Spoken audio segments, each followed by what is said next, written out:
Une opinion nous enseigne que l'affirmation «tous ont péché» ne fait référence qu'au péché personnel découlant de nature pécheresse. Après avoir clarifié dans Romains 5, 13, 17 comment le péché personnel est imputé puis se propage, l'apôtre Paul explique pourquoi tous meurent, même s'ils n'ont point commis de péché personnel.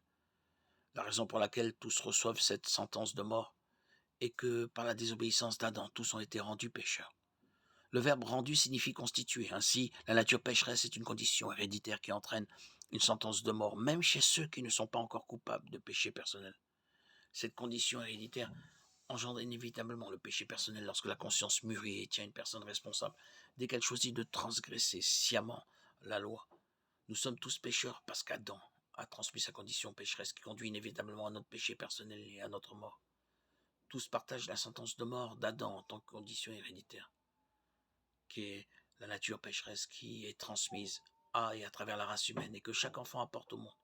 Même avant qu'un enfant puisse être tenu responsable de son péché personnel, il ou elle est naturellement enclin à désobéir, à mentir. Chaque enfant naît avec une nature pécheresse. L'Éternel regarde des cieux les fils de l'homme pour voir s'il y a quelqu'un qui soit intelligent, quelqu'un qui cherche Dieu. Psaume 14, 2. Et que trouve le Dieu qui voit tout.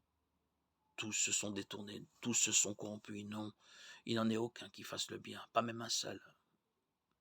En d'autres termes, tous ont péché.